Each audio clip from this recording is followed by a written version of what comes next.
Howdy, folks. Today we're stepping into a world of surrealism, storytelling, and creativity, exploring how to master fine art conceptual photography. All right, people, this is going to be wild right after this.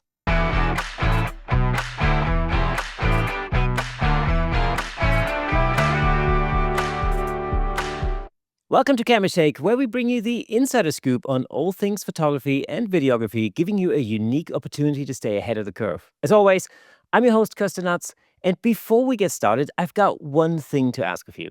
Over 65% of our viewers on YouTube and listeners on audio are not actually subscribed to this channel. Come on, folks, let's change that. Just hit that subscribe button. It helps me get even cooler guests on the show. Although, as I like to say, I don't even think that's possible anymore.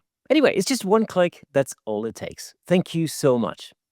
Now, without further ado, let's welcome today's special guest, the internationally recognized fine art photographer, digital artist, educator, and master of surreal and conceptual imagery.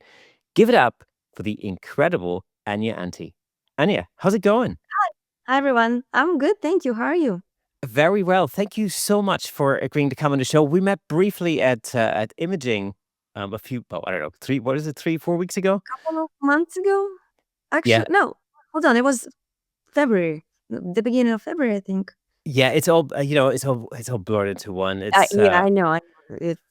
Anyway, it was like a few weeks ago. Yeah, Imaging was cool. I've then moved on to the photography show. You've been to WPPI. Tell me a little bit about it. How was that?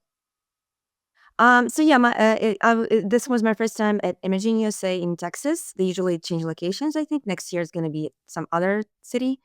But I normally go to WPPI every year since 2017, if I'm not mistaken. I maybe like missed a year or two. But yeah, I don't know. I just love this show. It's a big crowd. A lot of people, a lot of friends that I know, people from the industry go there, and it's just I don't know, a lot of fun for me. How would you describe the differences or similarities between Imaging and WPPI? They're very similar. They're both photography conferences with like a trade show with all the cool brands and classes and photo walks. But I feel like WPPI is just bigger and more, like a bigger conference and just more people that I know go there usually. People from other countries travel a lot, like from Canada and Europe. Um, I don't know. Just for me, it feels more fun. Is it a similar setup, like you have, the expo floor and then education going on at the same time? Pretty much, yeah, pretty much. There's an expo trade show floor, and just like other rooms with different like lectures and conferences and classes, and they do also photo walks when you like get like a hand-on shooting with a mentor with a teacher. So I know you were speaking at Imaging. Did you do any education at WPPI as well? I normally do, but last year I missed the deadline. Okay. So I wasn't an official speaker, but I did something with Adorama. I did a little demo for them in their booth on the Yeah. trade show. So I loved the little M around. I can't talk today. It's only Monday. Usually I lose the I ability to speak on a Friday, but I'm it's only still Monday. in zombie mode because I just got back like on Friday and I'm still a little bit like catching up. Yeah, it's. I mean, I feel the same. We had the photography show, which was wild. It's actually. Have you ever been to the photography show in London? No, I actually haven't. Nobody ever invited me, so Oh, okay. Right. We'll have to change that. You have to come. It's a fantastic show. It's the biggest show of that type in Europe I would love nowadays. to. I've never been to Europe to any like photography things, events. I mean, obviously I've been to Europe before, but not for work. So that would be cool to see like European crowd. Yeah, and I think they would love your work. I've introduced you as a conceptual photographer, digital artist. I don't even know how to describe what you do. No, that's pretty on point. Yeah, pretty much correct. Yeah. It's Um. what I love about your work, and I tell you, so Steve Brazel, who I think is a mutual friend of ours, has Uh-huh. introduced me to your work, and he said to me, "You have to get her on your show. You'll love her work." And I did. I did look at your work. There are two things that happened actually. One is I looked at your work and I go, I recognize half of these images because I've seen them before. I just haven't put two Oh, and two cool. together. You You know, haven't put the phones to the images. Yes, exactly. And so, so when he said he pointed you out to me at Imaging, And it's her, I checked out Instagram. I'm like, I know her work. It's like, but again, my brain just didn't put two and two together. Um, and there is something. Well, there's a lot of stuff I love about your work, but um, and I talk about this quite a lot on this podcast, which is this marriage between um, photography and the post production. So I usually introduce myself as a fine art conceptual photographer, and basically what um, I do on location surreal and whimsical female portraiture. That's like more specific of my genre, and um, yeah, I guess you can say it's like a something in between photography and digital art because it's obviously not just photography for me, and of course it's not just all digital on the computer. So it's something in between. I use However, I use, of course, I use my camera. I do all my own photography myself, and I usually travel to real locations. I use real props, real costumes, installation, and I try to shoot as much as possible on set. Because first of all, I like it. I think it's fun, and second, it helps me create these images look more realistic and convincing. And then, of course, I do a lot of post production, compositing, and editing after it. And that's for me personally, that's where the magic happens. Like, usually I shoot to edit, if that makes sense. So I treat photography more of a way to collect material to create something that is not really possible to capture in camera, to later edit and create this like whimsical, surreal images. So for me, usually when I do a conceptual photo shoot, people asking me to, "Can you show me what you got on camera?" And I'm like, "That's not what you're gonna see in there, like, at all. That's not even close." Because I already know, I've been doing this kind of photography for, like, 15 years now, so I already have a clear vision of what it's gonna look in the end. Okay, maybe not clear vision, but I have pretty good idea what it's gonna be in the end, at least what I have in my mind. So when people look at my raw images, they're not they're not even close to finished product. So for me, editing and sitting in my computer, that's where magic happens. And to be completely frank with you, I don't like shooting. I like editing. Well, first of all, again, because that's where the finished image is going to start shaping for me. I can finally see where it's going and how it's going to look like.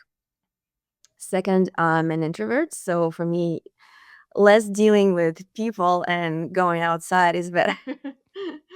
So I prefer, being in my pajamas, sitting at home and just with my cat and cup of tea and just editing uh, through half of the night, sitting until like 3, 4 a.m. in the morning and just by myself. So that's my happy place. So yeah, that's pretty much my process, I guess. We'll talk about process in depth in a minute. I think a little bit more because there's a lot of stuff that you've just said. I completely recognize.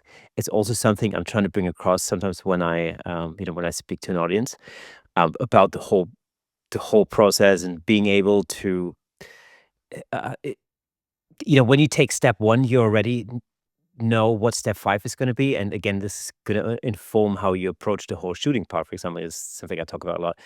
Um, But I want to explore your creative thinking or thought process a little bit more because, for those of you who are joining us on YouTube, you'll be seeing some of the images flying in, and for those of you listening to audio, I highly recommend that you at some point take a minute and hop over to YouTube and check out this conversation on YouTube. And of course, just be advised that all of Anya's links, website links and everything else are going to be in the description. So I highly recommend you check this out because it's very difficult to put into words the creativity that's happening and the detail that's happening in your images. And so I want to explore your sort of creative thought process a little bit. Um, and I want to start with asking you how much of what we end up seeing in the final image is pre-planned and conceptualized from the beginning, and how much is chance and experimentation afterwards? That's a good question. I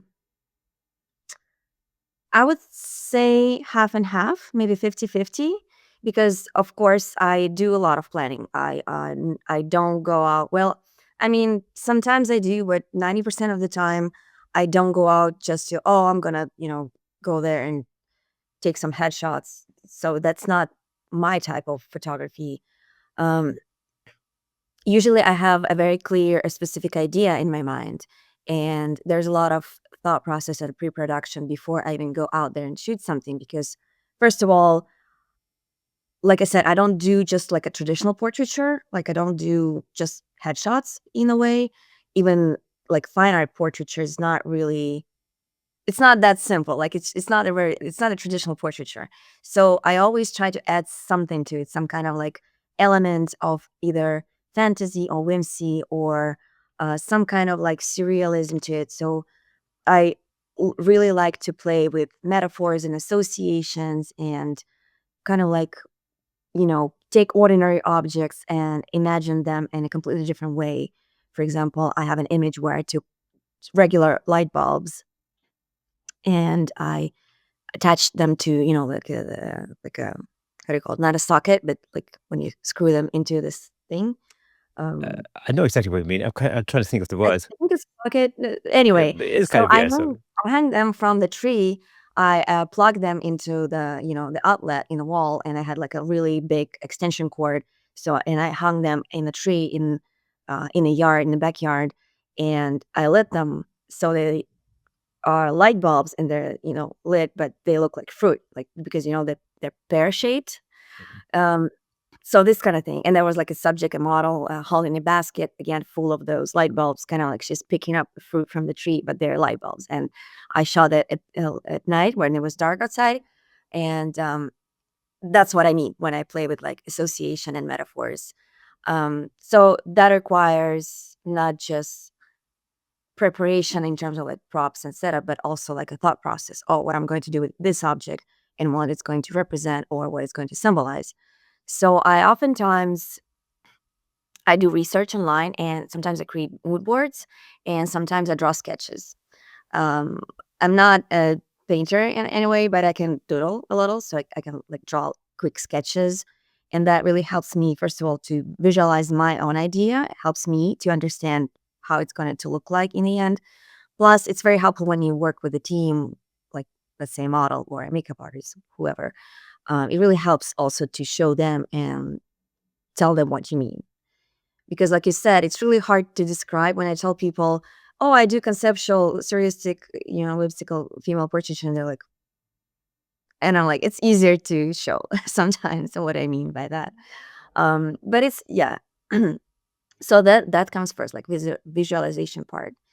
And then, of course, if it requires an installation or set design or prop or some kind of specific styling, then there starts like a production part, right?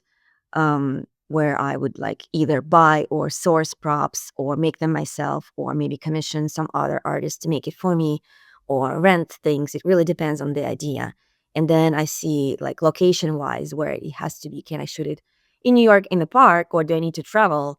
Or sometimes it goes vice versa. If I travel, that can influence me and inspire to create something where I travel.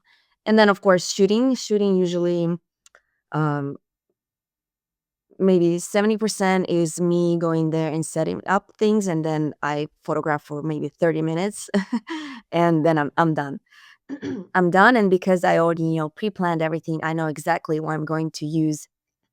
If I'm using props, I know exactly how much work that are going to require in the end in post production. Do I need to like perfect them in post, smooth them out, give them better shape, or maybe like completely replace them with like a stock photo or things like that, and I'm going to exactly know what I'm going to add later in post, like what I'm going to composite from other images on the final image.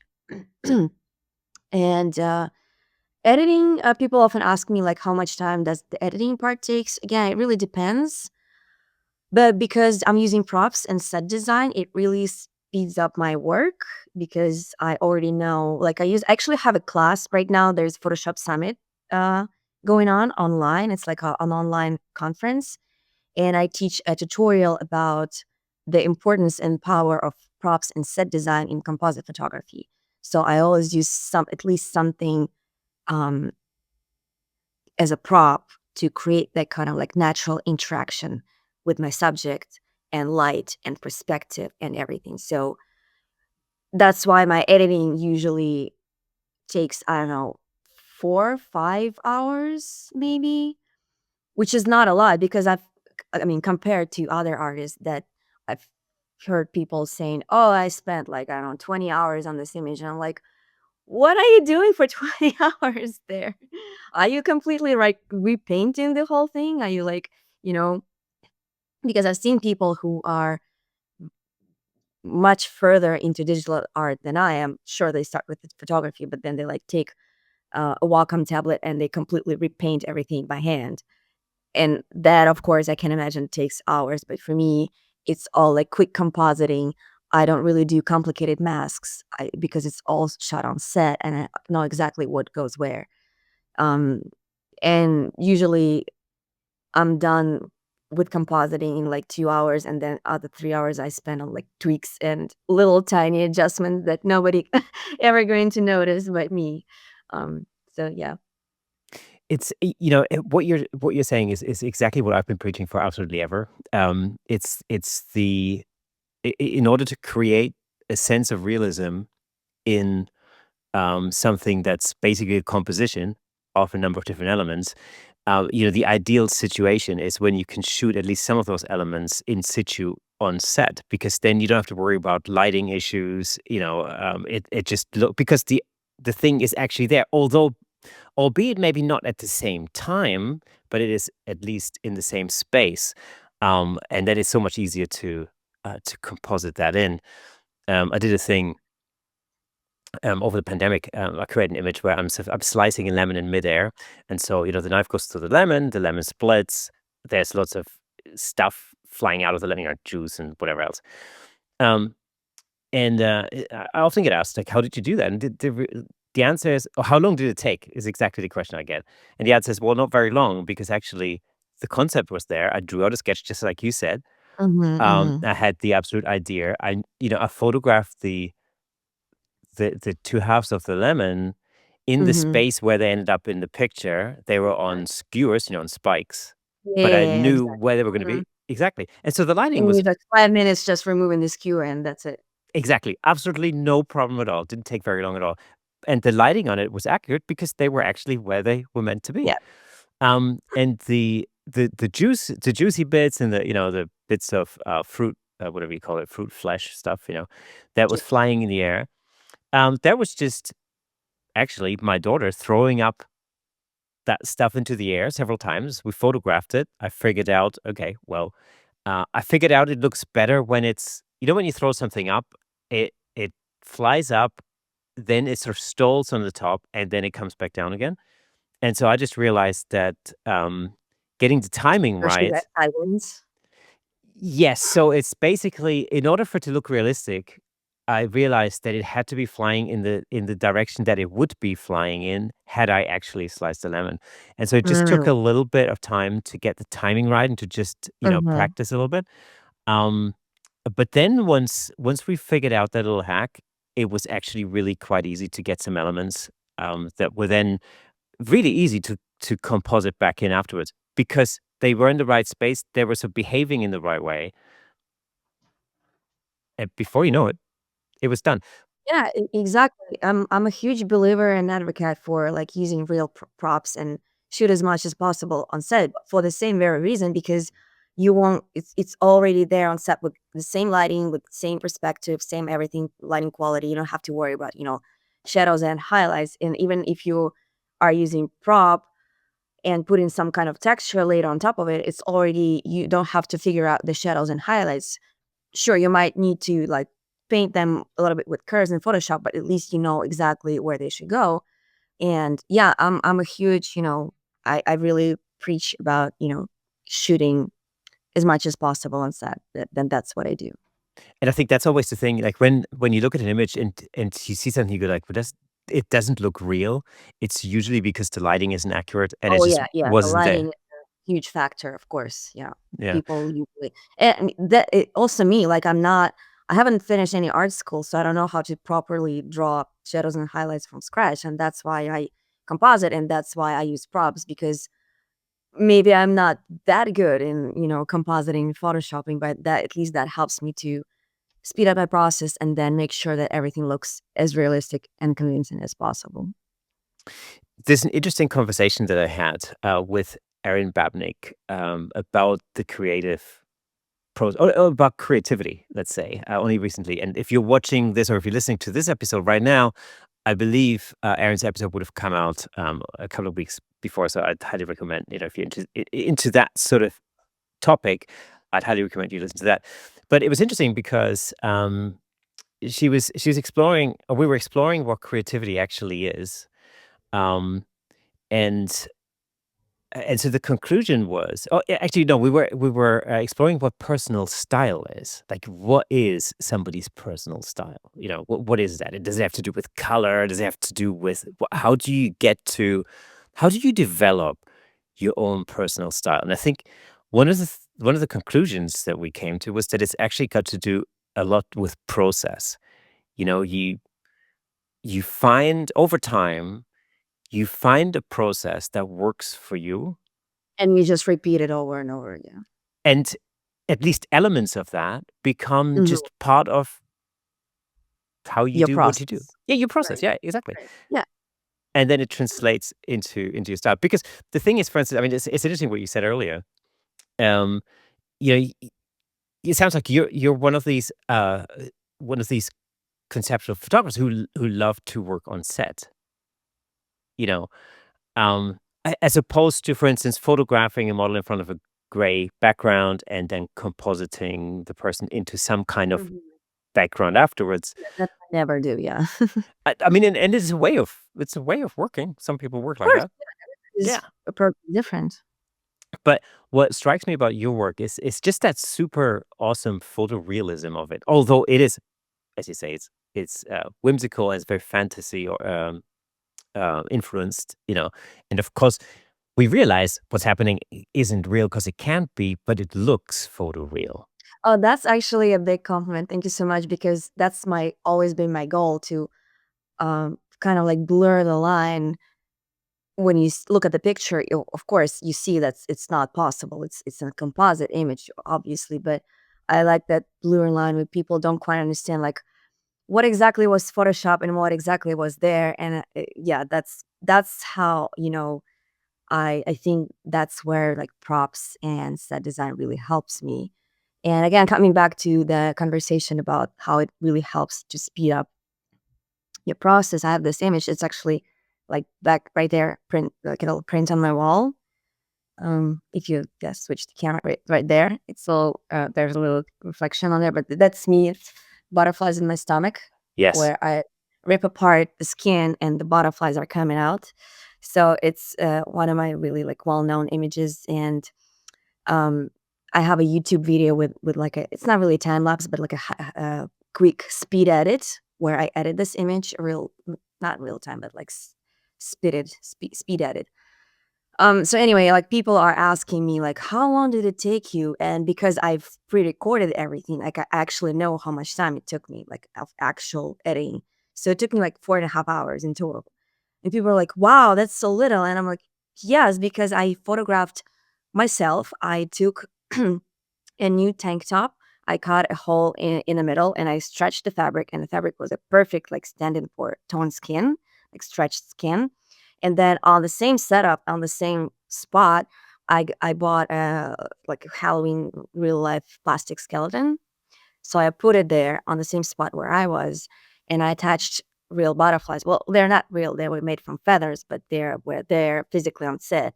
So I attached those butterflies, and then I put the same tank top on top of the skeleton to create the kind of like shadow in the middle depth, like the gut.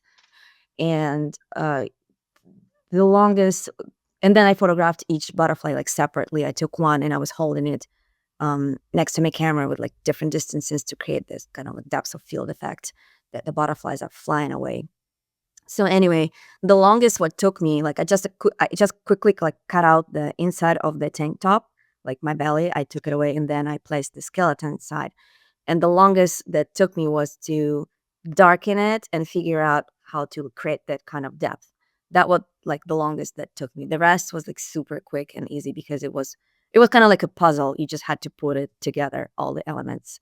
But because they're all there and they were like physically real, and I shot everything on the same spot with the same lighting, same perspective, same, everything, all the components were there. So it was just quick, like a puzzle. It came together pretty fast. Is that the fun for you, or is is that the motivation for you to basically, to have an idea and then to figure out how am I going to realize that? Like, how am I going to actually put that puzzle together? I think so. Yeah, I think it's a fun part for me to kind of like, oh, I have this idea and to figure out how I'm going to execute it. Um, and I think editing is like the actual shooting part is not so much fun for me, but like editing where it finally all comes together, all the pieces, and I can finally see the final image. That's like for me, it's the funnest part of the whole process. But what was the question before? We were talking about um not the props, Oh, the something else. process. Yeah, that right before I started talking about the butterflies image. Oh, I think we're just talking about, about creating your own personal style Mm, out of a process. And I think for everyone starting out, for example, it's sort of I think when you start out in photography, or digital art, or whatever it is, mhm, mhm. you start out by just trying out lots of different things. I think certainly in photography, most people would buy a camera and then they would, I don't know, photograph the dog, Oh, or I did the same thing. I yeah, photographed my cat. I photographed my friends. Yeah. yeah, exactly. Because most people would, you have a camera, maybe a new camera, and then you What's the just closest thing to you, right? exactly, yeah, and then maybe you go outside and you photograph some stuff in the Flowers. street, Yeah. yeah, or Yeah. like flowers, yeah, flowers in the garden, something.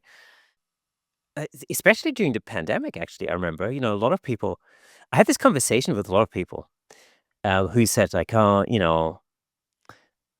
I used to photograph, or I like to photograph this, street photography or wildlife, and now I'm not allowed to go outside anymore, and I haven't taken my camera out of my bag in 3 months, you know, and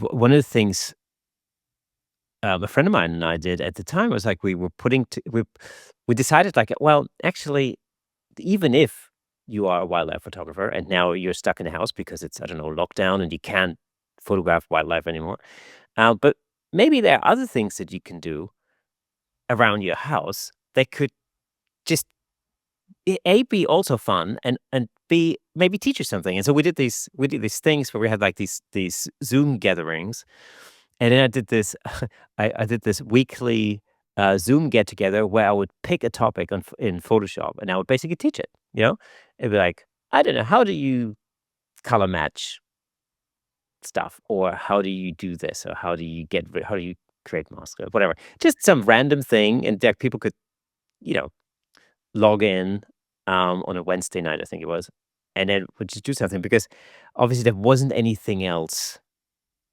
to do. You're right. Right. And I think what happens in the beginning is, kind of coming back to when you first start, you try out all these different things until you hit on something that you really like doing, Mhm. Mhm. and it might be lighting things in a studio, in your dining room or whatever. Or it might be, I don't know, it might be sitting in a forest for 5 hours waiting for a bird to land on a Or a lake. perfect sunset or Or a something. perfect sunset. Yeah, exactly. But if that's the thing you enjoy, Good know. then you're going to gravitate to that. And then you're going to figure out what your process is. And Yeah. that will then just translate into your own style eventually, I think. Hey, let me just jump in real quick to tell you about the amazing sponsor of this episode, Platypod. Platypod offers innovative camera support systems designed to unleash your creativity. With their stable, versatile, and portable solutions, you can capture stunning shots like never before. And I'm not just saying that. As the host of the Camera Shake podcast, I can personally vouch for Platypod's incredible products. They've become an integral part of the show. In fact, I'm surrounded by various Platypod products holding up lights, cameras, microphones, and so on. It's really helped to transform the way I make the show and the way I shoot at home, in the studio, and on location. But don't just take my word for it. Explore Platypod's website at www.platypod.com to discover their range of products, including the Platypod Extreme, Platypod tripod heads, and the brand new handle, of course. Make sure to follow Platypod on Instagram and Facebook at Platypod Tripods for exclusive updates, tips, and giveaways. By choosing Platypod, you're not only investing in your photography, but you're also supporting the Camera Shake Photography Podcast. Thanks again to Platypod, our amazing sponsor. Platypod, where innovation never sleeps. Yeah, I think you're absolutely right. Like that's just exactly what happened to me. I purchased my first camera. It was like 2009, I think. My first DSLR, and just like everybody else, I photographed my cat, I photographed flowers, I photographed my friends. I went out to the city and I photographed like city landscapes because for some reason, I thought I hate portraits. I'm not gonna photograph people. So I tried a different bunch of things. Like also, I went to my grandmother's house in the village. I photographed chicken, things like that. um, I was also playing with different like techniques. Back then, the film photography, like emulation of film photography, was super popular. I was doing like um, uh, film grain and scratches, and then like light leaks, and I was playing with all sorts of different things. Um, and yeah, just figuring out what I like and what I'm going to gravitate most towards to. And then a year after, a friend of mine offered to do a photo shoot together. She's a model, I'm a photographer. I'm like, sure, why not? And we did a super cheesy cliche photo shoot on the railroads. I don't know. It was a thing. For some reason, everybody were taking pictures on the railroads. I don't know why. Um, Has to be done. and she was Everybody's got wearing to like do it. high heel pumps for some reason, and she was wearing like a vintage inspired outfit. I don't know. Nothing made sense, but it was super fun. And that's when I figured, oh, I really like photographing people. That's fun. Fun. I'm gonna do more portraits now. And we also used a little bit of props. I think she brought like a vintage phone. Again, I don't know why. Don't ask why it was on the railroads. But anyway, yeah, that's how I got into portraiture, and was really fun. I was experimenting with like different, perspectives, different techniques, different lenses, and then like my portraiture wasn't really getting a lot of attention on. There was no social media back then, but there were like photography forums and photography websites, so it didn't get a lot of attention. So um, I decided that I want to spice up my photography somehow to make it more interesting, not just not just traditional portraiture. So I started to play, and I was following a lot of photographers back then who were like popular, and I decided to look at those pictures and analyze and trying to figure out what's it about that people like about those images.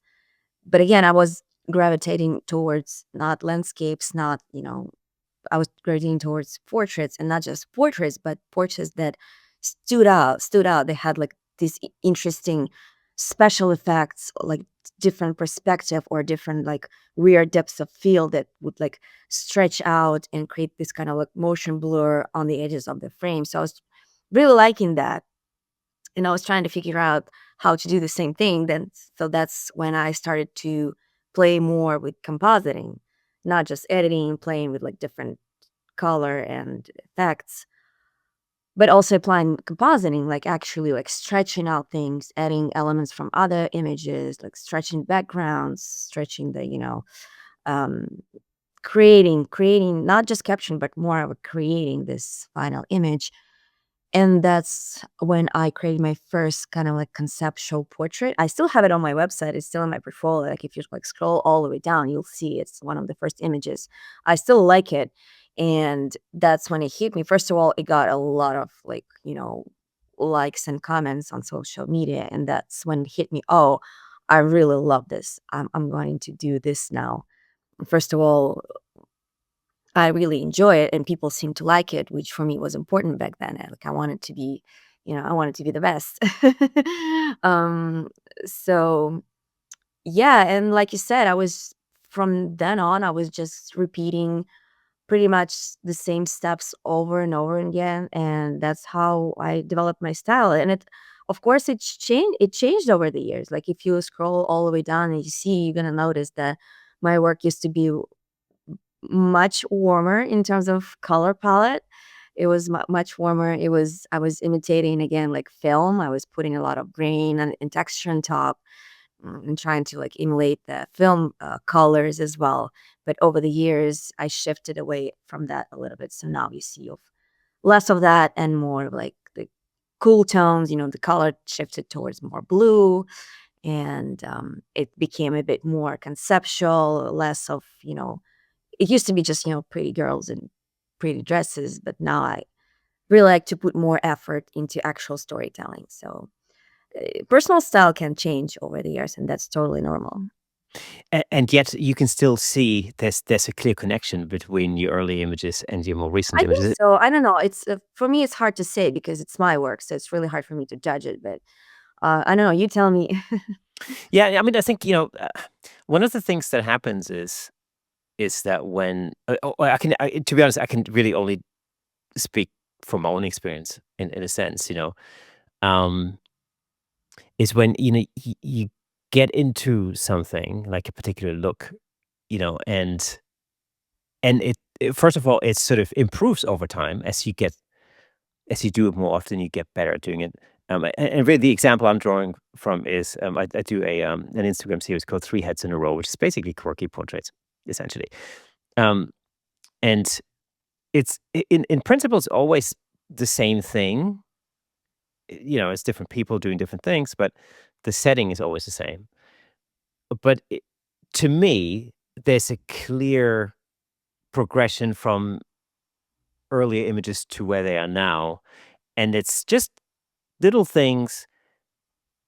Maybe the poses have gotten better. Maybe the color temperature has changed just a little bit because it's actually very similar. I started with very warm colors, and now they've gotten a little cooler.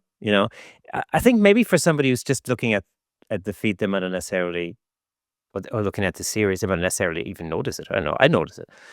Um, but I think what happens is when you do something over and over again, you start to kind of push yourself a little bit, or you start to kind of stretch yourself out a little bit, and so you're taking your own style, and then it just starts to expand a little bit, and you're growing. Essentially, I think that's probably the easiest way. Just you're And you growing as change an as a artist. person. So your styles, like your views, your tastes change. Like Yeah. I wasn't always, all blue. So um yeah. And I think my change my work shifted when I moved to the United States for sure. You can see that clear shift from, warm to cool. Plus, I never, before I moved here, I never photographed self portraits because I thought, well, like, how I'm going to, I want the full control. I want to be behind the camera and have full control what's going on. But then I moved to this new country and I had like no friends. I had, hard times connecting with people because, again, I'm an introvert. Plus, like language barrier, mentality differences. It was really hard for me to just reach out to people. So I decided, I might as well, try self portraits because it's easier. And now they're still easier in terms of like, I prefer I don't like to deal with people sometimes. But also when we travel with my husband, it's really easier. I don't need the subject, I don't need the model. It's just I'm gonna just hop into a dress and take pictures of myself. Plus, I think over the years it became more personal to me. Like my self portraits are my little alter egos when I'm in front of the camera and Mm. I'm participating in my own like fantasy world. And you mentioned the word storytelling earlier, and of course, I think this is where it becomes more personal potentially because you can sort of tell maybe your own story even, I don't know, better or more authentic in a more authentic way, maybe. But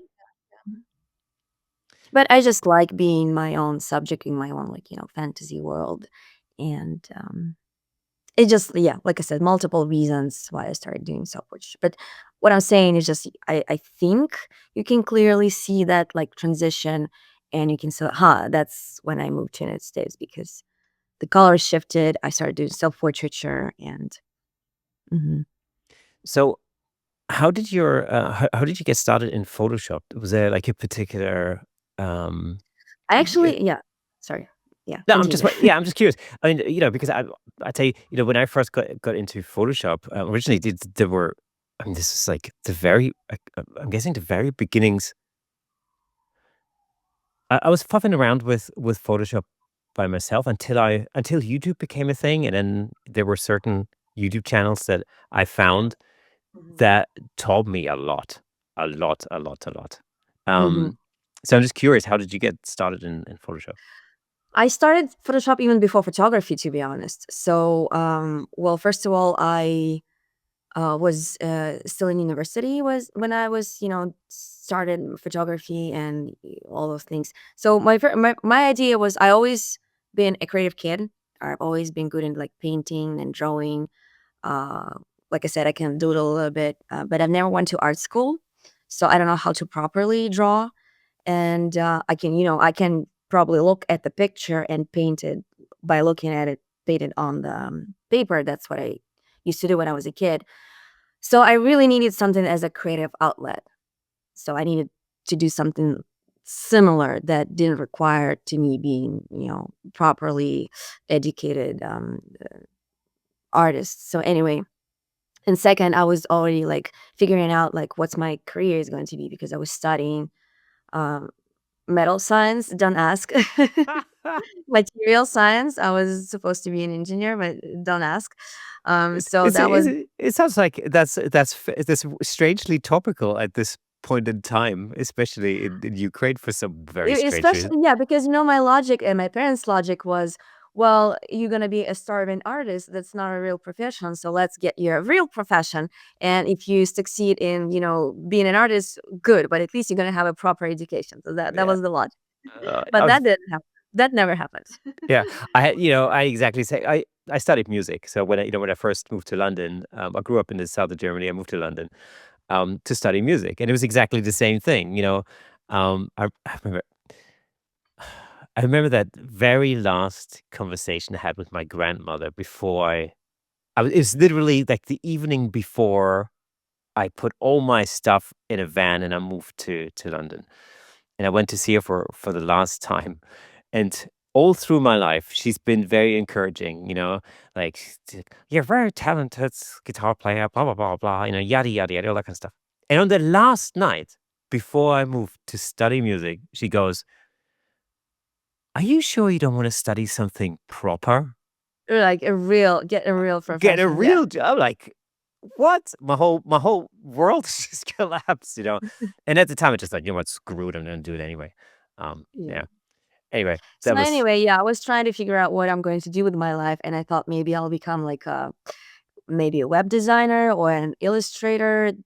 So I decided I'm gonna start learning Photoshop, and I actually learned back then. It was like 20 years ago. I don't know, a little bit of Illustrator. Plus those like soap shaped digital cameras became more available. Uh, the digital little cameras that everybody had. Nobody had smartphones back then. So I really wanted to learn how to improve my photos a little bit. How to remove a pimple or how to remove like dark circles under the eyes or add more contrast and saturation. So that's why I started learning Photoshop and like playing. So I was doing that to my photos, and then I was learning how to draw icons because I thought maybe I'll become a web designer. um, uh, I got my first Wacom tablet back then. It was like really tiny one like this. And yeah, but then it was like 2008 maybe. The digital photography became a thing. It became huge, like so popular. Like the social media started to kick off, like YouTube's and things. So I got really interested in digital photography, and that's how I got into it.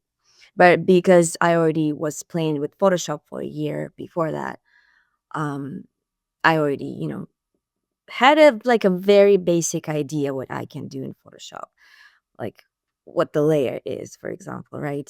So maybe that's why I got into composite photography, because for me, photography never was the first thing. For me, it was always like drawing and painting first, then trying to learn graphic design, and then photography.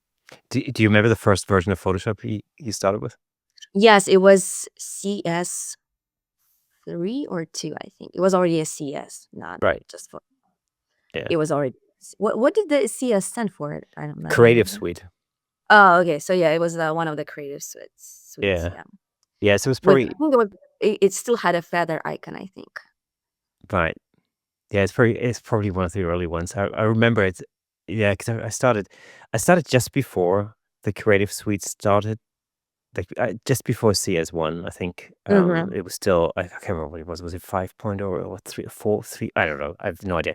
But I remember it turned into the Creative Suite and it confused the heck out of me. I was like, what does that mean? I don't know. What is there more? And then I discovered, oh, there's something called Premiere Pro, which was Oh. cool for me because um, I, I spent my teenage years making videos, basically. To me, that was the start of that sort of love affair with physical props. Mm-hmm. And there was something you said earlier, which completely, I was like, this is totally my experience. Like where you said, like, oh, you spent all this time in pre-production, basically making the props and blah blah, and then the actual shoot only takes 30 minutes. That's Mm-hmm. totally exactly my experience. You spend forever building stuff and making things, and Yeah, then and I always have like one final image in my mind, so I don't really do serious. So I don't really need. I already know like what kind of composition and setup I want, so I don't really go and experiment. I mean, maybe a little bit, but not much experimentation with like posing and yeah. angles. So yeah, my shooting takes like 30 minutes maybe. Yeah, and people are often surprised. It's like, "What, it's over already? I thought it's gonna take all day." Well, no, it's already taken 3 weeks coming to this point. Yeah, it's only took a day for setup and put a makeup on you. Yeah, yeah, exactly. So with Photoshop, so how, what got you into what did you use what sort of vehicle did you use to learn Photoshop in the beginning? Was it like a YouTube channel, or how did you do it? I don't think YouTube only like it was like 2009, 10. So YouTube just kicked off and it was mostly like, memes, cats, things like that. I don't no, you remember those early days. Nobody posted anything like educational on YouTube. It was just fun. Um, so it was pretty much articles that I would like Google online and photography forums and just me experimenting, getting like bits and pieces from here and there. I didn't have any mentors back then because everybody pretty much just got their first cameras. Um, uh, and there were no such thing as like mentors or online courses or tutorials. There was lynda.com, if you Oh, remember that. yes, I do remember that. So I had a few tutorials from there. Like clearly remember a tutorial about hotkeys, how to use all these hotkeys in Photoshop, Yeah. like key combinations. Um, and there, I think, so my uncle was a little bit into photography, especially back in his youth. He would do like film photography and develop them himself. But he purchased a Photoshop for Dummies, I think it was. Oh, yes. And you remember like the series of books, Yeah, something for yeah. Dummies. So I think I had one of those, and that's where I learned about how to mask using channels in Photoshop, how to create masks using channels. I clearly remember that. So yeah, it's just a lot of experimentation, trial and error, and getting little bits and pieces from here and there. I think th to me, that was really an exciting time, though, like, finding out new things, and, like, I remember, like, Lynda.com was a thing, and then when I got really into, like, face retouching, face skin retouching and stuff like that, there were a number of tutorials on Creative Live, you know, what, 12, 14, whatever years ago. Oh boy. I remember watching those. Um, you know, and every time I remember every time I learned a new skill, like how to do a new thing, it was like, yes, I've mastered another thing. Now I know how to, I don't know, retouch eyes, you know. Yeah, yeah, yeah. Yeah, especially like in Ukraine, that's where I'm from. There was no, even if you wanted to learn photography, like you got a real proper education in photography field, there was nothing available. Um, so yeah, that I could do is just, online photography communities and trial and error. Um, yeah, that was quite fun. We were pioneers Yeah, I mean, in online education field. oh, absolutely. And this is the thing. I mean, nowadays, this is why I think that when I think about my kids, for example, I think, oh man, you've got the whole world at your feet. It's unbelievable the access that you have to information, skills, things that you're interested in, the stuff that you could learn is so much easier now. I sound like an old person. So much harder Oh, back in the day. geez, I remember dial-up internet. Yeah, oh yes, exactly. Yeah, yeah, yeah. Oh my God, I Where you remember. had to wait like a few minutes for one photo to load. Uh, ugh, I remember. Or if you want to download something, you would leave it over in the night and hope and pray it does not disrupt the internet connection. I I remember, using Premiere Pro back in those days, but, like, when, there was a point where I realized, "Ooh, now I can edit things on a computer," right? So Premiere Uh-huh. Pro early days, on, like, oldie worldy, laptop, that's what I had, and, I remember I made, like, a 2.5 minute, 3-minute sequence of something, but then to render it out, it would take all night, and Oh, no. I would have to put it on in the evening, and then but in the morning, I'll get up, and then half the time, it'd be like, "Some error, you have to start again." Ugh, Oh, no. dang. Well, yeah, I've never, used Premiere Pro up until, like, recently because I started doing editing my own tutorials and behind the scenes, but I remember the internet where you would, like, want to download something and it would, like internet would just, like, disconnect and you're like, "No." Yeah, yeah, yeah, dial-up, or even I mean, even early broadband. I remember, I used to live in a village, outside of, Milton Keynes, which is a town sort of not far from London, um, but I didn't even live in that town, I lived in a village outside of that town, so out in the prairie somewhere, um, and the internet connection there was not great, but it also wasn't, like, the worst. But this was, like, the early days of iTunes, when you could download movies, right? So for the Mm, first time. on the iTunes. On iTunes, yeah, and, I remember, like, back then, my partner and I, we had to, like we would decide in the morning what movie we're gonna watch tonight because you had to set up the download, and then it would Uh, download all day, maybe 2 and hours, yeah. yeah, and then in the evening, be like, "Ah, the movie's downloaded, okay." Yeah. Now it's, like, instantaneous. And Yeah. it was more exciting back then, right? Like, you had to actually earn it, you know? Yeah. You had actually to suffer through to, watch a movie or, download a tutorial or whatever. I Yeah. don't know. I also sound like an old person. No, I know. This is the old photographers podcast all of a sudden. Yeah, old photographers here. Wicked. But there's something actually there's something very true about this. I sometimes think this, especially in relation to Photoshop. So, we're talking about like a number of different techniques, like I don't know, mentioned skin retouching or like compositing and things like that, and like using props and changing text. You mentioned adding texture and changing shape and stuff. Those are all skills that are super useful and that sort of had to be acquired in a sense. Now, and I'm going to say the word, since generative fill and AI, Mhm. it's a matter of, oh, I'm just going to circle this area and I'm going to type something in the prompt and I'm going to hit the button several times until I get the result I want. How has AI in post production, how has that changed your process, or has it changed your process at all? Do you use AI in your work now, or how do you approach that? Actually interesting because my second tutorial that I'm teaching, I didn't mean to promote it, the Photoshop Summit, Go for it. but it just happened to be like those 2 topics. One tutorial is about, set design and props, and then other one, the second one, is a complete opposite to that, is how I use AI in my work now.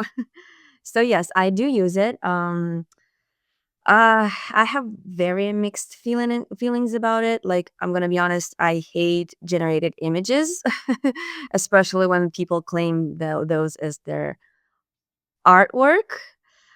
I'm like, you didn't create this; the machine created it for you. Just shut up, you know.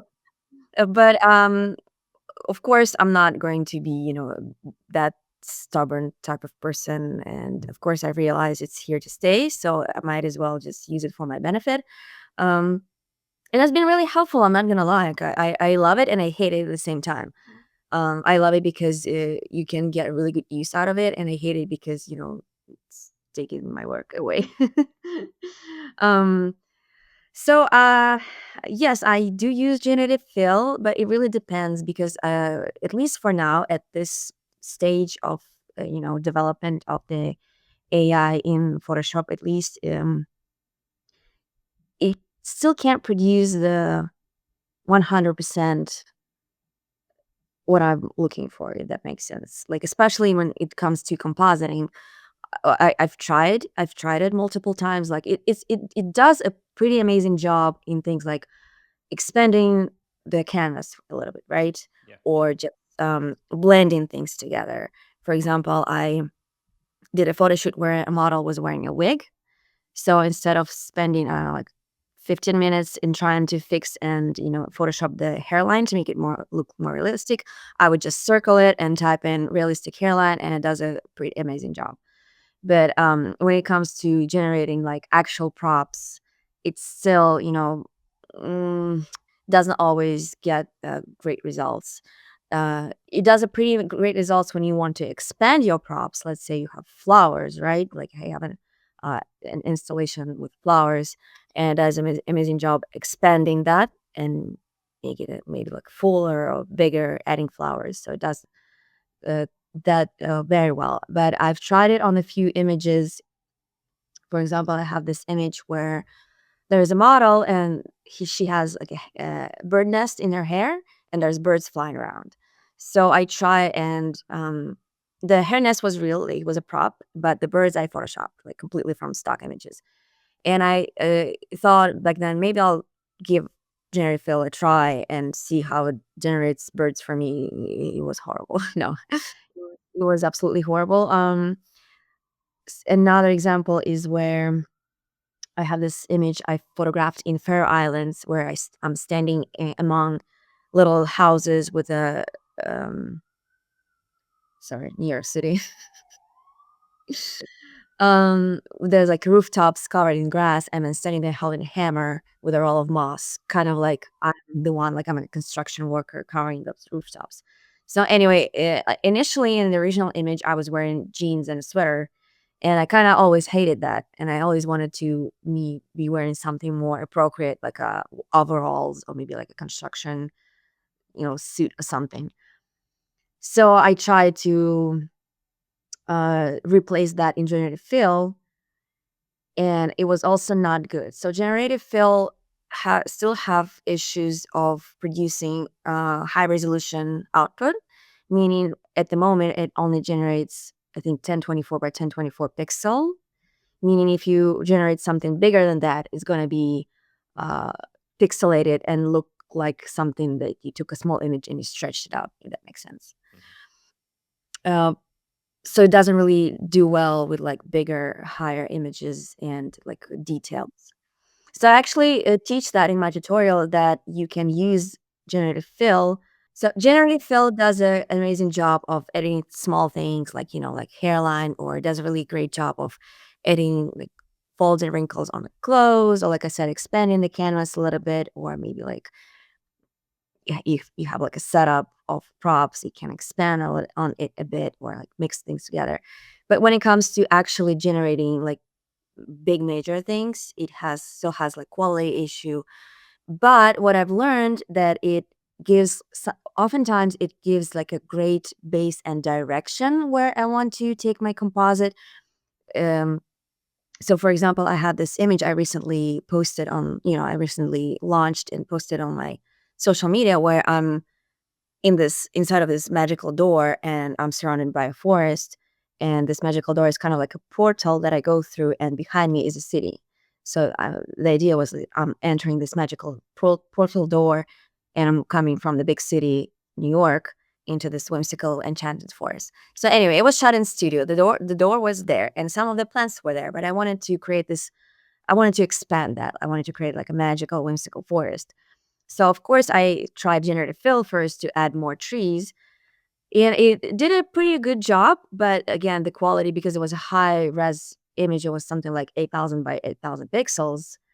So it generated pretty well, but it was so pixelated. The details were not there. It was really bad quality, but it gave me a really good direction where I want to take this composite.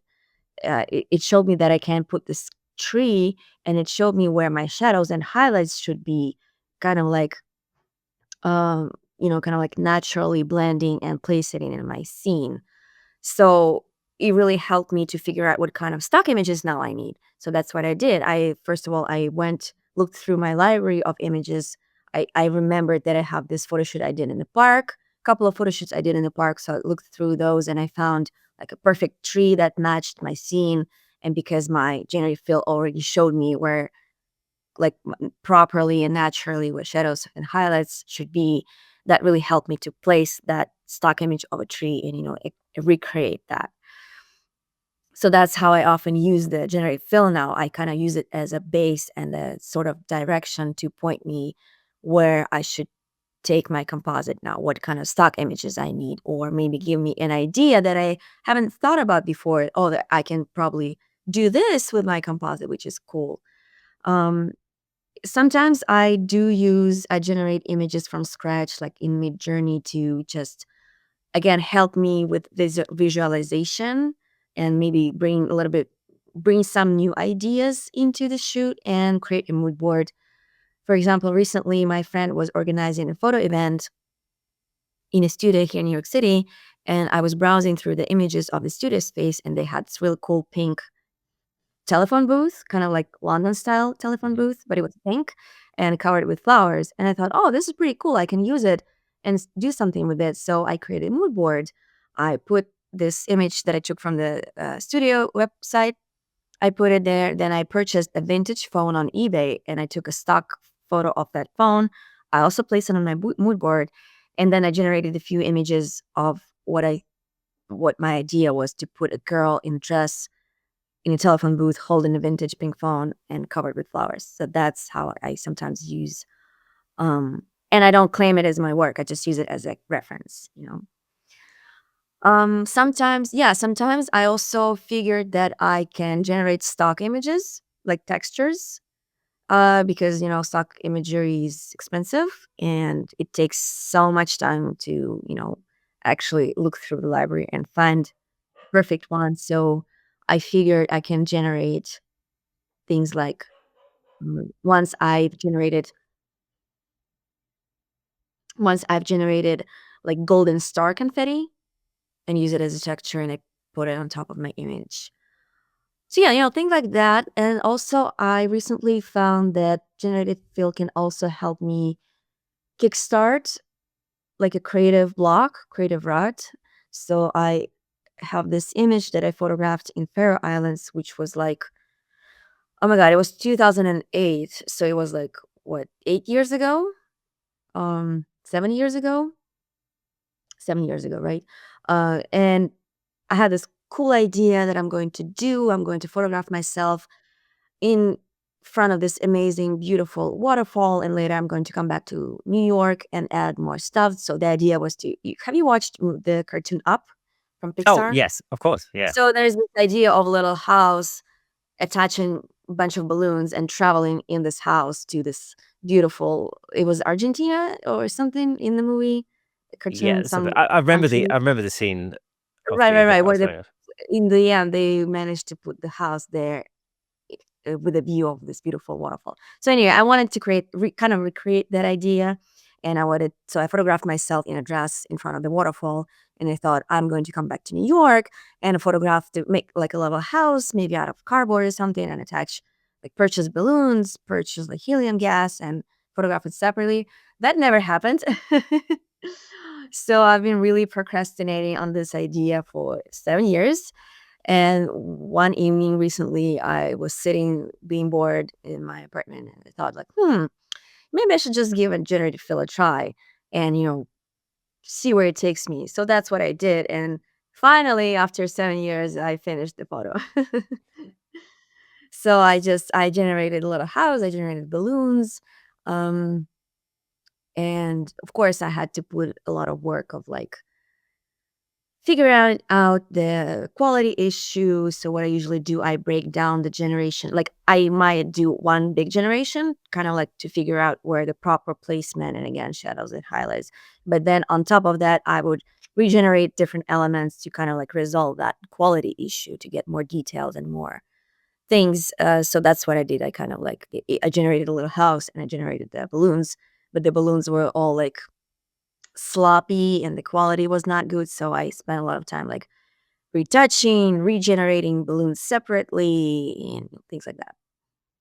But finally, thanks to that, I was able to finish this photo, which otherwise probably would never happen. Just out of interest, what do you use to create a mood board?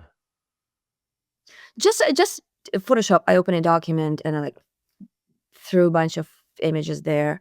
Or sometimes I use Pinterest a lot. So sometimes I create boards there and just save images that I like there. Yeah, that's I like Pinterest for that. I sort of have I create little I don't know folders or libraries, things One like way, like little I don't know. folders, yeah. Usually, when I have like something coming up, poses with wooden ladders, lots of pictures, just as an inspiration type of thing. I mean, obviously, at the moment, we're at the point where we're still having to contend with these sort of limitations. But can you already see, as far as this sort of development of AI is concerned, do you think that's going to be a major issue in the future at all? Or I honestly don't know. Like I'm concerned for sure because especially with like these generated images that people claiming their art now, I feel like it kind of like takes away from what I do and diminishes what I do because suddenly those people with not necessarily, but those people who might not have any skills or talent or put a lot of time and effort into their work, suddenly they are creating these amazing images, just typing in text, sitting on their computer, and they get a lot of praise from that, which is kind of like to us creatives who spend their majority of their lives, perfecting their craft, figuring out their own personal style, like we've talked about, and figuring out all these things and learning and spending hours and hours, either in Photoshop or on set, or, it kind of hurts. I'm not gonna lie. It kind of hurts seeing that.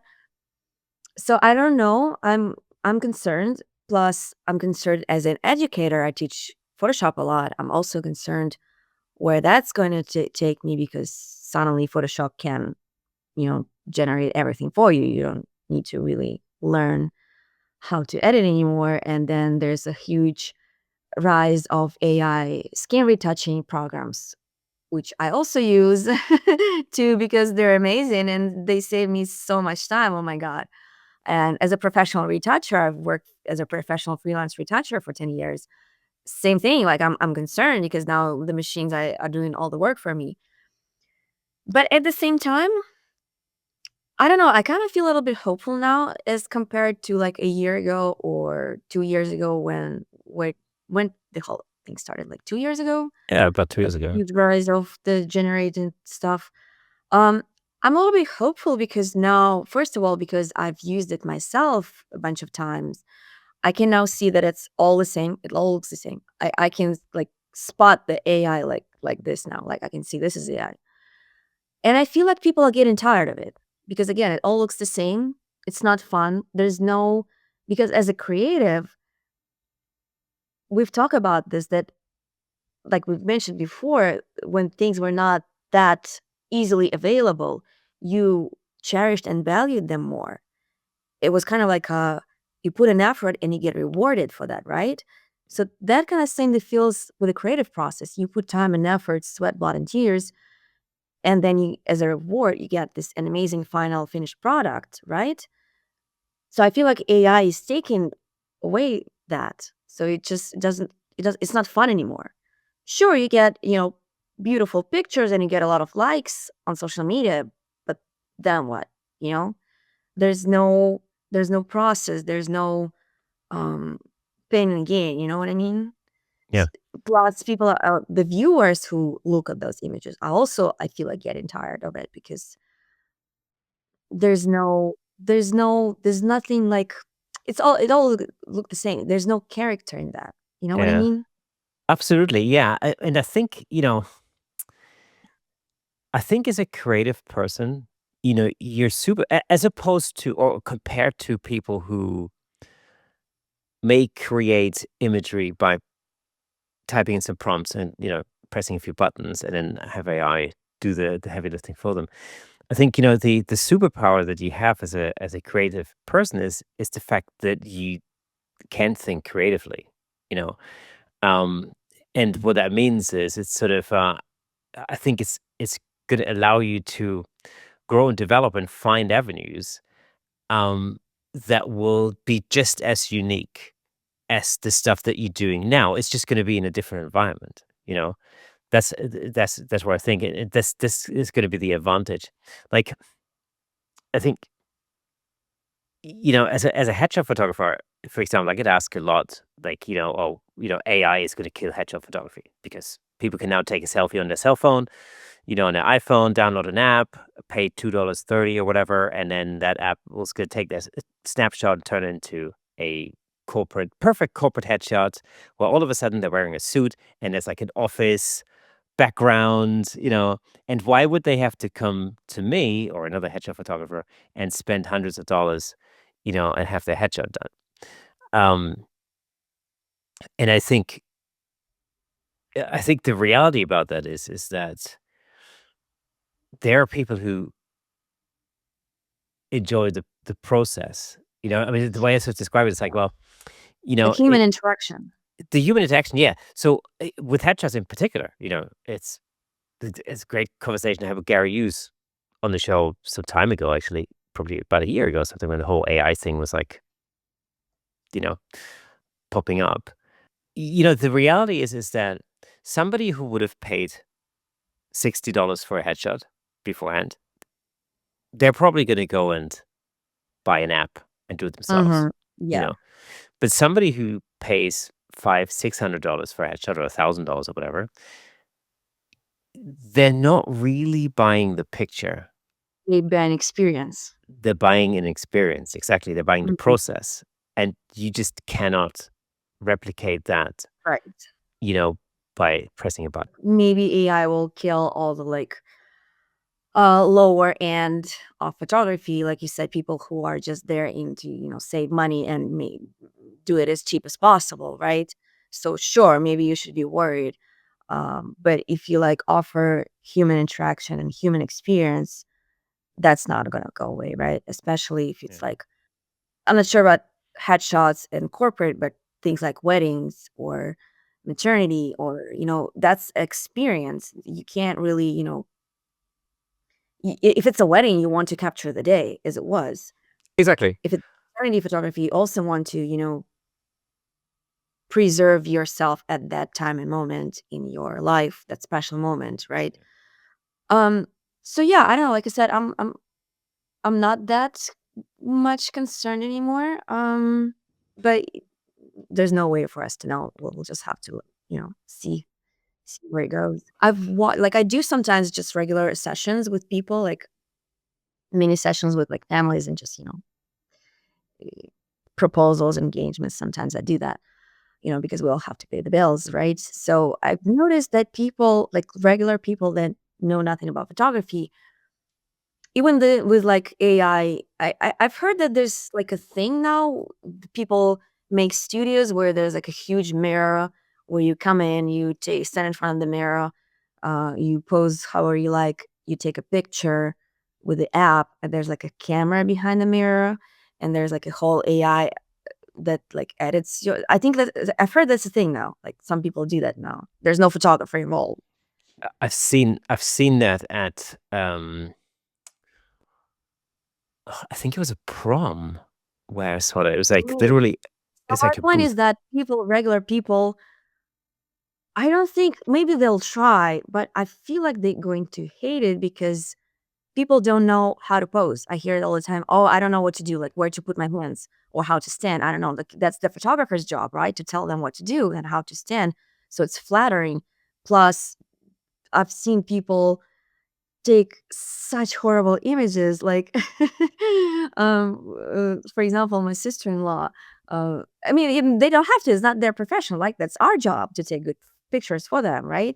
But I've seen people like you would think that that's obvious and logical to not cut half of the head off and the feet off, but I've seen people do it, and she would tell me, "I just wanted to, make sure that your whole body is in photo." I'm like, "But you cut off half of my head and my feet." And she's like, "Oh yes, maybe you should just, put the camera up and do just like a waist up portrait. That would be so much better." So after seeing this, I'm like, no, not the AI is not, take all the at least all the work from us I yet. remember this is the problem when people trying to get stuff cheap. I remember a friend of my wife's, she got married, and she didn't wanna spend money on a wedding photographer, right? Because Mhm. I get that, it's thousands of It's pounds. expensive, Yeah, yeah. yeah. So she had a friend who had a real camera. Ooh, Um, with friend with camera, he had okay. a black camera which looked professional or something. And so she had the friend take the pictures, and then after the wedding, she sent out, like a thank you postcard, basically with like an image in there. An image, yeah, uh-huh. And in the main image, the bride had her eyes shut. Oh, no. I Kinda mean, blinked? yeah, she probably blinked, yeah. But like you're like, man, that's why you hire a professional. Because if Right, that's right. if that's the thing that now you have to look at for the next, I don't know, 40 years of your marriage, Mhm. if that's the thing, God, it would have been so worth the investment. But it's, I mean, I can see AI fixing those things for people now. I now, know. yes. Yes. Yeah, now, absolutely, yeah. But I mean, it's still not going to replace, at least now. I mean, I don't know what's going to happen in 5, 10 years, but we'll have to find out. I was always, I would say like you can invent a machine like a nail gun, for example, and you can say to somebody like, look, now you don't need to use a hammer and hammer each nail in by hand. Now you have a nail gun that basically does it for you. It doesn't mean that you know how to build a house, though. Right, exactly. So So I don't know. Like I said, I love it and I hate it, and I use it in my work. And I really want to think that I use it in a, sustainable, way, ethical way. I like to think that I use it more as a tool instead of, just generating images from scratch and claim it as your artwork, because this is not your artwork and it's not even artwork. It's just machine generated, image. So, I mean, at least be honest about it. Oh, I generated this. Okay, fine. I have zero problems with that. You generated, fine. Um, but at least be honest about that and, learn how to use it as a tool rather than a full on replacement. so for somebody who maybe is thinking about getting into conceptual photography and digital art, but somebody who might be worried about the fact that, is there a point because AI is going to do everything for Or us? more. What advice would you give to somebody who is who's thinking this might be something I'd like to do? I don't know. I wish somebody gave me advice because that's what I've been thinking about. Like, oh, what's the point of me now doing this? Because, now the machine can do it for me. It's funny because my whole career I thought that machines are going to replace, things like, automate things that we hate doing, like doing taxes. Why machine can't do taxes for me? But I thought about like, oh, I'm in a creative field that's not going to be replaceable because you saw, creativity is about what makes us human, right? But apparently, that's the complete opposite to that now. Like people need plumbing jobs, and people don't need creatives because machines are doing the fun stuff for us now, not the boring stuff. So I don't know. It's just something you have to love and just continue doing.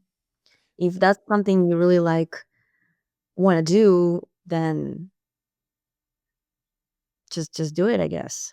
So ultimately, it's follow your heart. It's Exactly, basically exactly. what it is. Like That's pretty cool because despite, all the advancements in artificial intelligence, technology and everything, it's the same old thing is true still. Basically, follow your heart. yeah, and it's interesting because it's a funny thing because I've been doing this for a while. Like I said, I've been doing photography for like what, 15 years now. My whole career, I had to defend myself that it's not all Photoshop, that it's not all, oh, it's all Photoshop. No, it's not. Now I have to prove people wrong that it's not all AI. Um, and I remember when I just started doing photography, I was very young. I just got my first camera and I'm a girl, and my parents thought that this is just another waste of money. My friend thought that this is just another, hobby. Other photographers thought that I'm just a cute, stupid girl with a camera, So I had to prove them all wrong. And I'm hoping that this is the same thing is going to happen with AI. That as humans, we're still not, replaceable. Um, so I don't know. I survived all that, so we'll see. It's actually it's interesting that you said that. It's a funny thought. I hadn't thought about that, but it's totally true. People used to say, "Oh yeah, this is all photoshopped," and it was almost like you're not worthy or you're not worth as Exactly. much as Oh, somebody it's who not did it in photography, it's all photoshops. Yeah, it's not real And now photography. suddenly Photoshop is cool again. Well, it's a weird thing, isn't it? Because it's like, 5 years ago, if he used Photoshop, it'd be like, "Oh, you're not a real photographer because you're using Photoshop." Exactly. I got Now it's them all. like "Oh, it's all AI." And you say like, "No, I'm a Photoshop artist." So now you're an artist because you use Photoshop. It doesn't None of it makes any sense, you know? So it probably just actually just proves exactly what you said earlier. Just follow your heart, do what you think is the right thing for you to do, enjoy it, and enjoy the process, that's Exactly. ultimately it. I'm not gonna lie, I struggle as a creative, I struggle a lot with, all things creative. What I'm doing, why I'm doing this, why do I even bother? Because the machines are not doing it for me, and with all the social media algorithm, oh nobody sees my work anymore. I'm pretty sure everybody's experiencing that now that Instagram is not a photo app anymore. It's all about stupid videos and fun reels. So it's not like I've struggled a lot with motivation and inspiration in recent years, and with all the events that is happening in the world. It's hard. I'm not gonna lie. Being an artist is hard. There's a lot of struggling and self doubt and questioning. Um, but in the end, I guess you do it because you just have to. Well, That's all you do. exactly. Absolutely. So this is this is something I've because I had a career in music, and music is really very similar, to visual arts in the sense that it's a creative process, and you start with nothing, and then you go through a process, and then you end up with something. So it's the same thing. You there's nothing there. You have an idea, then you work on it. You go through a process, maybe you write stuff, and then you record stuff, and then you end up with a piece of music. It's exactly the same creative I've been into process. music actually, so I know what you're talking about. Oh, cool. I used to be in a band, and I finished in musical school in a class of guitar, classical guitar. Hey, awesome. So I did contemporary guitar, but same thing. There you go. And I was in a rock band for a few years, so Hey, high five. mm. Cool. Awesome. Right. Next time we meet at WPPI or imaging, we need to get some guitars and do some Yeah, let's jamming. talk music. Yeah, awesome. Well, I know a few other people who are musicians actually. Gary, it's a good example. I've never been a professional musician. It was just fun. We were young, playing rock, Yeah, heavy awesome. metal. It was just fun. That's the thing. So, but it's it's still the same, it's the same process, when the creative process is the same no matter what it is that you do, whether Yeah, it's, absolutely. It's whether just it's different music. medium. Just a different medium. Exactly. And so I think, and I remember, being asked this a lot back then. It's like, why do you do this? Like, as a musician, you don't earn a lot of money, it's Mhm. what is the You point? Like, struggle, you, s- yeah. yeah, you struggle, da da da. People don't listen to it, they don't buy the record, whatever. And the answer is really that, I think as a creative, you're just simply compelled to create, and that's the thing. Ultimately, You need some kind of creative outlet. you That's yeah. you have to do this. And it's great when, people appreciate the work, obviously, because Mhm. hopefully it gets you to the point where you can pay the bills and stuff. Yeah, it's because people always see the end goal, and I struggle with it too. Like I always, not always, but I also aim for some kind of end goal, and if it doesn't happen, it's frustrating and upsetting. For example, of course, I'm sure, like as not maybe not all of creative, but the majority of creatives want their work to be seen and appreciated, right? We don't do just something to put in our pockets for it to never be seen. We want it to be seen and appreciated, right? So if that doesn't happen, especially now with like all the social media, a lot of people are struggling because nobody sees their work anymore, right? And same as with me, like my engagement went like downhill. And I struggle with that if nobody sees my work, what's the point of doing it, right? But then in the end, you remember that you enjoy the process. It's just fun, right? Because it's not the life isn't about money or, achievements. Those things are very nice, of course. We want those, but it's also we need to have some fun in the process. Well, exactly. And also, I always think, like, when I'm on my deathbed and somebody asks me, what have you actually done in your life? Mhm. At least I can say, I've done that, you know? Right. It makes you an interesting person. You have something to talk about when you just, live your life, make money, exactly what you said in your deathbed. What are you going to remember? Well, sure, you're going to remember your family, maybe your travels, but it's also nice to be actually doing something and tell people, oh, I'm doing this and that. And that makes you an interesting person, I think. Exactly. And it's just a matter of, even if even if everybody around you tells you it's worthless, or it's not going to make any money, or, what's the point? Because people don't understand. If you yourself feel compelled, um, to create an image, or to create a video, or either to write a piece of music because it's good for your creative soul, then what the heck, just Right. Right. do it anyway. I mean, that's always the thing. Worst case scenario, you can get a real job and, just keep it as a hobby. There's nothing wrong about that. Absolutely. That doesn't stop or that doesn't, if you have, let's say, a full-time job, it doesn't mean you're not an artist, right? It doesn't Exactly. And it also doesn't make you a if bad you're not person. making money doesn't mean you're not an artist. You're an artist because you create. Exactly. That's exactly it. And with that, Anya, it's been an absolute pleasure having you on the show. I'm pretty sure there's a conversation we could talk about this like for hours. Forever, yeah. Yeah, it's so super interesting. I'm pretty sure I'd love to have you on the show again, and deep dive into Absolutely, let's do this again. some more creative processes. Thank you so much for being the guest on the Camera Shake podcast this Thank week. you so much for having me. It's been really fun and, inspiring conversation, I think. All right, folks, that's a wrap for today's episode. It was awesome having Annie on the show. But before we go, let me just recommend another episode that I think you'll like. Check out episode 187 with Russell Preston Brown. I'm sure you love it. If you enjoy the content, consider supporting us on buymeacoffee.com/camerashake to help us keep bringing you amazing episodes far into the future. It really does mean the world to us. And I have absolutely zero idea why I keep saying us. It's just because my teleprompter tells me to say that. It's really just me.